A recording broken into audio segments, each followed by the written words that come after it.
America থেকে আনানো, এখানে এগুলো পাওয়া যায় না।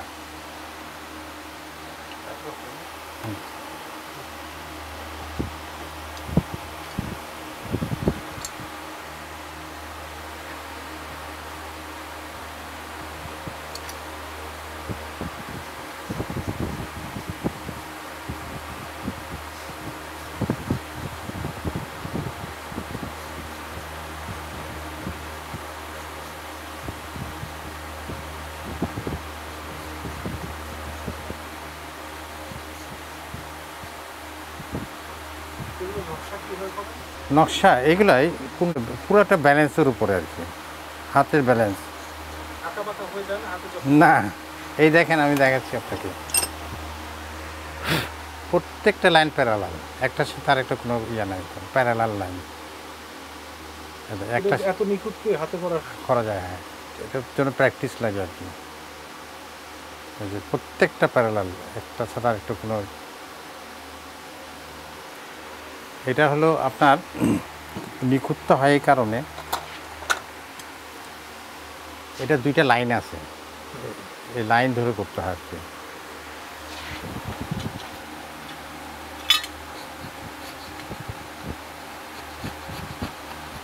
লাইন ধরে ধরে করতে হয়, একটা সাথে আর একটা লাইন প্যারালাল থাকে আর কি। আর এইটা আমি এখন একটা কাজ করছি, এটা এই যে পিস্তলটার অরিজিনাল বাস হলো এইটা প্লাস্টিকের, তো আমাদের কাস্টমারের পছন্দ না প্লাস্টিকের কাঠ, তো তারা বললো যে একটা উডেন গ্রিপ বানায় দেন আমাকে। তো এখানে এটি তৈরি করছি আমরা, উডেন গ্রিপ। এটাও শিশু কাঠ, এবং এটার যে মেজারমেন্ট এত সেন্সিটিভ মেজারমেন্ট, আপনি দেখেন এই গ্রুপগুলো আছে, যেগুলো গ্রুপ একেবারে নিখুঁতভাবে করতে হবে। এই গ্রুপ যদি একটু বেশ সময়, তাহলে আপনার নড়বে, পিস্তলে ইয়া থাকবে না। এইটার ভিতরে এই যে বসে গেছে এখন, ওই পার্টেরটা আবার আমরা এই কাঠেরই আর একটা অংশ দিয়ে তৈরি করব। এখনো শুরুই করেনি? এখনো করিনি, একটা করলাম। এটা কি খাজে ফেলে কাটতে হবে নাকি কেটে দেখে মাপ দিয়ে করতে হয়, অনেক মেজারমেন্ট আছে এটার ভিতরে। তাহলে কি আপনারা মেজারমেন্ট দিয়ে? হ্যাঁ হ্যাঁ হ্যাঁ, করতে হয়। এগুলো আছে আমরা যে ডায়াস টাইপের বলি, যে ফেললাম হয়ে গেল, সেরকম ওরকম না, এবং কোনো ফাঁক থাকবে না। দেখেন এইসব জায়গায় যে সেট হয়েছে, কোনো জায়গায় কোনো ফাঁক থাকবে না, এইসব জায়গায় কোনো ফাঁক থাকবে না। এই কাঠটা পরবর্তীতে যদি ইয়ে হয়ে যায়, নষ্ট হবে না। এটা ধরেন এই ফাঁক হবে না কখনো। এটা হলো আমার অন্তত 20 বছর আগে সিজন করা কাঠ, 20 ইয়ার্সের কাঠ। এটা কখনো ফাঁক হবে না, সহজে নষ্ট হবে না। এটা সেট করে কীভাবে? এটা খোলা আছে এখন, সহজ, খুবই সহজ। সেট করলাম, ওইটা উপর দিকে উঠে বের করতে হয়, আবার উপর দিকে উঠে ঢুকাতে হয়। পার্টগুলো সব খোলা আছে।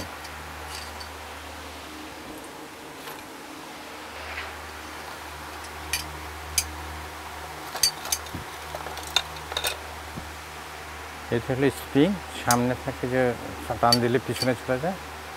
এটা কোন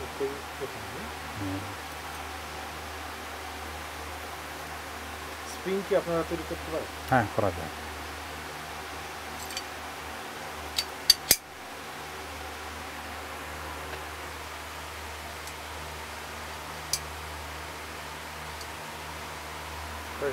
জি, আরও আছে এই যে না না, খুব জটিল। এই পিস্তলটার মধ্যে কোনো জটিলতা না, এই জন্য মানুষ, আমার খুব পছন্দ পিস্তল। আর এইটা হলো আপনার, ওটা অরিজিনাল। জি, আমরা যে নিচে যেটা দেখলাম সেটাই নিচে যে পিস্তলটা দেখলাম নিচে, হ্যাঁ, ওটা আলসার একই জিনিস, এটা আরও একই সেম কোম্পানি। এটা কি দুইটা না? এটা হলো ওর সঙ্গেটা, এটা অরিজিনাল। এটা চকলেট, এটা ব্ল্যাক, এটা অন্য পিস্তল। এগুলো চেঞ্জ করে ফেলে দেয়, আমাদের কাছে আর নেয় না। উনি কাঠেরটাতে বিশেষত্বটা কি হবে কাঠেরটা? জি কাঠ দিয়ে এটা কি এটা ভালো দেখতে হবে এরকম সেরকম? হ্যাঁ হ্যাঁ, কাঠ দিলে অনেক সুন্দর হয় কাঠের কাজটা। মোবাইলটা রেখেছে, আপনাকে দেখাতে পারতাম, নিচে আছে আমার ছবি আছে। সাদাটা নিচে যায়। এখানে মূলত আপনারা কি কি ধরনের কাজ করেন? এখানে আপনার যেমন পিস্তলে আমরা শুধু ব্যারেল আর এই যে যেটা রিসিভার বলে এই যদি জিনিস বানাতে পারি, না হলে এভরিথিং আমরা সব কিছু বানাতে পারি। ব্যারেলে বানাতে পারেন না কেন? ব্যারেল কারণের আমাদের মেশিন নাই, 1 নম্বর 2 নম্বর ওটা বানাতে আমাদের অনুমতি নাই আর কি। সরকার এটার অনুমতি দেয়নি আমাদেরকে, আমাদের শুধু রিপেয়ারের অনুমতি দিয়েছে, স্পেয়ার পার্টস বানানোর অনুমতি দেওয়া হয়েছে। বারটা একটা স্পেয়ার পার্টস, এইগুলো স্পেয়ার পার্টস। মনে করেন এটা এটা ট্রিগার, এটা একটা ট্রিগার, এটা স্পেয়ার পার্টস, এগুলো তৈরি করতে পারবো আমরা। এগুলো সব পারেন। পারেন না তাহলে কোন দুইটা? ব্যারেল আর ইয়াটা আপনার এই জিনিসটা, এটাকে বলে রিসিভার। এই জিনিসটা রিসিভার বলে, এই জিনিসটা আমরা বানাতে পারবো না। মানে আপনাদের অনুমতি নেই, বানাতে পারেন না? পারবো, পুরো গান তৈরি করতে পারবো আমরা, কিন্তু আমাদের অনুমতি নাই। যেহেতু অনুমতি নাই, আমরা বানাইলে এটা ইলিগেল হয়ে যাবে। কারণ দেশে যেহেতু বিক্রি যেমনই হোক কম হোক বাজার হ্যাঁ, আছে, হ্যাঁ, তো আপনাদের অনুমতি দিলে আপনারা তৈরি করলে সমস্যাটা কি? সমস্যা তো দিবে না সরকার, তো বলে আমরা এখানে গান ফ্যাক্টরির কোনো অনুমতি, আমরা দরখাস্ত করেছিলাম একবার অনেক আগে, তো বলছে না আমরা দেবো না এটা। কিন্তু বাজার তো আছে। বাজার আছে, বাজার ছিল, এর আগেও ছিল বাজার। পাকিস্তানে আপনার এখন যে অস্ত্র তৈরি করে তারা, আপনার কিছু কিছু জায়গায় আছে অস্ত্রের লাইসেন্স লাগে না, আর তারা এখন এক্সপোর্ট করতেছে খুব ভালো। সেই আগের আমল থেকে তারা অস্ত্র তৈরি করে, কিন্তু আমাদের এখানে আমরা পাকিস্তানে আমরা চেয়েছিলাম, আমাকে দেয়নি, আমাদেরকে দেয়নি ফ্যাক্টরি করার জন্য। আমার বাবা খুব বলেছিলেন, তারপর দেয়নি। আমরাও একবার বলেছিলাম, তো বলছে না এখানে অস্ত্র ফ্যাক্টরি দেওয়া যাবে না, তার জন্য তারপরে আমরা কিছু করি না। সারা জীবন ইম্পোর্টের উপরে চলবে। ইম্পোর্টের উপর চলবে, এই বৈদেশিক মুদ্রা এইভাবে চলে যাবে। যদি এখানে তৈরি হতো অনেক বৈদেশিক মুদ্রা সাশ্রয় হতো। অনেকে আছে এমনও লোক আমাদের কাছে আছে, ক্লায়েন্ট আছে যারা ওই মনে করে যে এখানে ওই রকম যারা জানে না আর কি, ওরকম কোয়ালিটি কাজ হয় না, বিদেশে নিয়ে কাজ করাবো। পরবর্তীতে যখন জানে যেখানে কোয়ালিটি কাজ বিদেশি কাজের মতো হয়, তখন থেকে আমাদের এখানে কাজ করে। এইটা কি আপনাদের সেই যখন দোকান শুরু তখন থেকে কিছু পরিবর্তন হয়েছে, তারপরে এইভাবেই আছে আমরা। এখন কি আপনি একাই কাজ করেন? একাই কাজ করি আমি, আমার কোনো আর রাইট হ্যান্ড নাই, সবাই নিজে করি আর কি। একটা বাট তৈরিতে কতদিন সময় লাগে মোটামুটি? বাট তৈরি করতে 15 দিন, এই বারটা যদি আমি তৈরি করি 15 দিন লাগবে আর কি। খুব সময় লাগে, আর কাজটা খুব পেশেন্টের সাথে, খুব ধৈর্যের সাথে করতে হয়। কারণ বললাম না, এই যেমন এগুলো কি বলে ইনলেটিং, এই সব জায়গায় কোনো ফাঁক থাকবে না। ফাঁক থাকলেই আপনার পরবর্তীতে বাত খুব তাড়াতাড়ি নষ্ট হয়ে যাবে। এইসব জায়গায় কোনো ফাঁক থাকবে না, একদম এগুলোকেই কাজ ওইভাবেই এইভাবে করতে হবে, কোনো ফাঁক রাখা যাবে না। এই যে এইসব জায়গায় কোনো ফাঁক রাখা যাবে না। এটাকে বলে হ্যামার গান। এটা ওল্ড মডেল, অনেক আগের মডেল এটা। এই এখানে এসে হিট করেন। এটা পিন, এই যেটা এটা ইয়াটাকে যখন টান দিবেন, পিনটা গিয়া কার্ডিজে এইভাবে হিট করবে, এই পিনটা। এটা মিললো না, একবারে লাগলো না কেন? এটা লাগলো না, এটা লক আছে, লক আছে। আর টিপ দিলে তার যাবে। এটা এই যে লেগে আবার ব্যাক করলে এটা পিছনে চলে যাবে।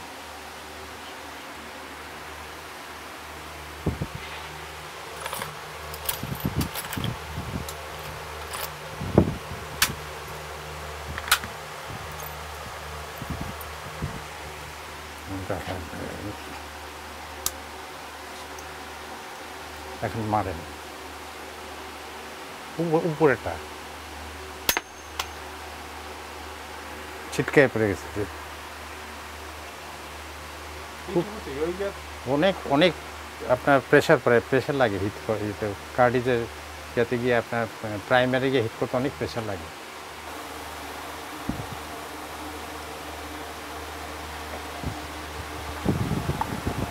এগুলো তো অনেক পুরাতন, এগুলো কি দিবে না? এগুলো রিপেয়ারে হবে।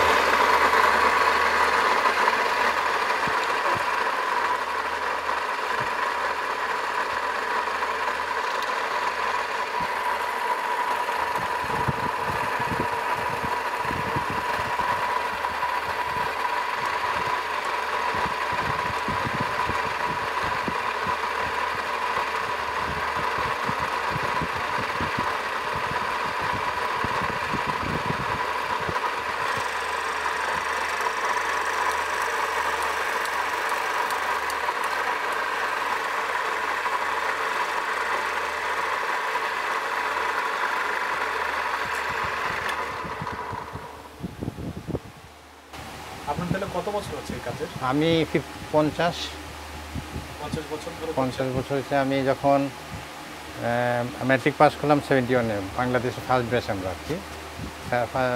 প্রথম পাস করার পরে আমি সায়েন্সে ছিলাম আর কি, নটর ডেম কলেজে ভর্তি হলাম। সেখানে ইন্টারমিডিয়েট করলাম, করার পরে আসলাম দোকানে। আসার পরে বাবার সাথে বিএসসিতে ভর্তি হয়েছিলাম, কিন্তু আর পড়া হলো না। এই বাবার সাথে থাকতে থাকতে এই পর্যন্ত আসলাম। এটা দিতে হয়। এটা আর ধার দেওয়া যায় না। এগুলার আবার আমি স্পেয়ার আনাইলাম। হ্যাঁ, এই যে এটা নষ্ট হয়ে গেলে এটা খুলে ফিট করতে পারি আর কি।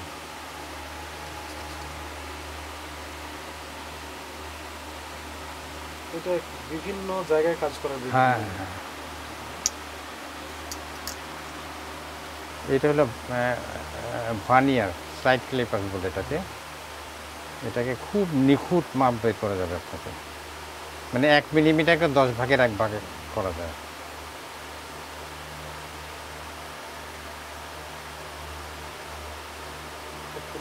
ভুলে গেলাম। এইদিকে টান দিতে হবে। আগে তো আগে করতাম। স্কুলে তো এইগুলো ব্যবহার করছে মনে হয়।